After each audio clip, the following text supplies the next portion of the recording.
Hey guys, welcome to Rosie's Dessert Spot. In this tutorial we'll be making a really fun cat and sheep cake.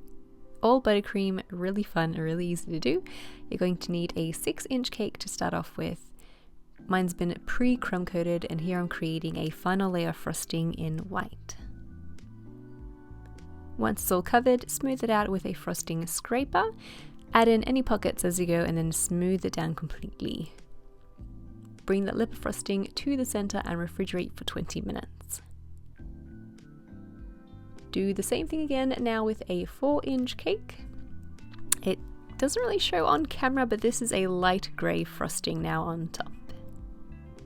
Smooth that frosting out, bring a lip of frosting to the center and freeze for about 20 minutes or so.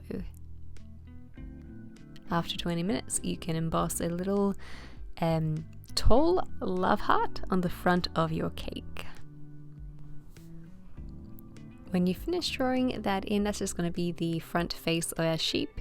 You want to take a number 32 piping tip and some white buttercream, create little rosettes all around that line. You want to overlap on that line so that you can hide that little seam. And then do the same on the other side.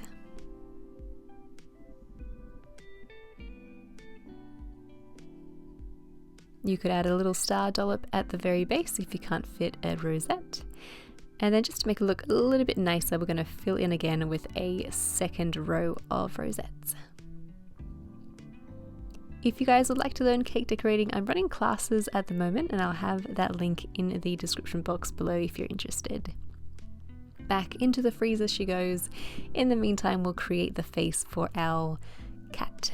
So I've got some orange colored fondant, just cutting out a rectangle and then 2 sort of hills at the top there, kind of like a love heart, and then sticking it to the front of my cake with a little bit of water. My cake has been sitting in the fridge for about 20 minutes, so the frosting is nice and firm. I'm going to plant it on there and then use my fondant smoother just to smooth it out and make sure it's nice and flat. Take some bubble tea straws, dowels or paper straws, insert them into the cake and then cut them where they meet flush with the top. Take your 4-inch cake out of the freezer, release it from the temporary cake board and then place it onto your cake with some buttercream to stick it on there.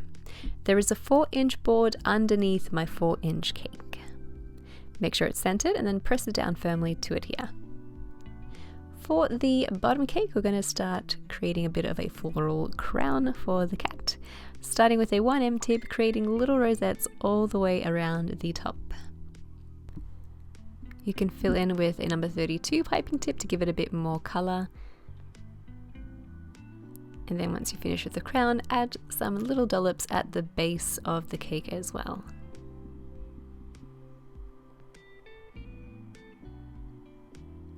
I've taken the 32 tip and created little stars on the mane of my sheep, just on his wool, I guess.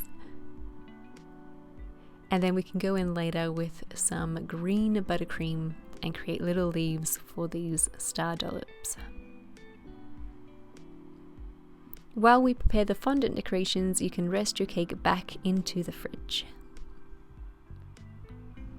I've taken a little ball of pink, pressed it down and then shaped it into a bit of a triangle for the nose on our cat. For the sheep, I have a little oval shaped grey ball of fondant for the nose. The little mouthpiece is going to be a log of fondant, very thin log of fondant, and you sort of want to fold it into an M. That's like little mouth that attaches to the nose. Give it a good flatten out with your fondant smoother just to make sure that it doesn't unravel out of shape. Let it sit there for about 10 minutes just to dry up slightly and then create the eyes for both of your animals. So I've taken some black fondant, rolled them out into logs, cut them equal size, and then I've taken just one end, thinned it out a little, and created this kind of like an S shape to create the shape for the eyes. Flatten it out, let it sit there for about 10 minutes, and then reverse one so that you have a right eye and a left eye.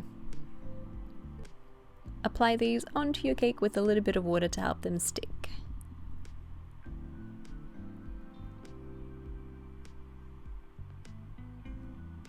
If you're enjoying these tutorials, feel free to subscribe. We do upload a new cake decorating video every week. I'm applying them to my buttercream the exact same way, just applying a little bit of water behind the fondant and then straight onto the buttercream. Because it's nice and set from the fridge, it attaches very easily. You also don't want to make the noses too clumpy, too big. You want it to be pretty flat. The more fondant you have, the heavier it will be, the more likely it is that it'll start rolling down the cake, kind of sliding off. For the ears, take 2 balls of fondant, make sure they're nice and thin, and then cut out the end of a love heart cutter. So you have like a triangle there. Do the same for some pink colored fondant, and then lay it over the top with a little bit of water to help it stick. Once you're done, give this a pinch towards the bottom, so you sort of want to fold it in slightly and give it a little pinch. Let it sit on the countertop again, just to set for about 10 minutes so it doesn't misshape when you're applying it onto your cake. Press it into your frosting, or you can pipe some frosting just behind the ears to help stick them on there. Follow the same steps again for your little sheep, but this time I'm going to make the ears super tiny.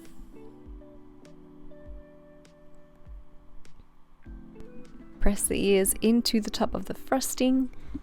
Again, the more time you give it to set, the less it'll sort of misshape and whatnot.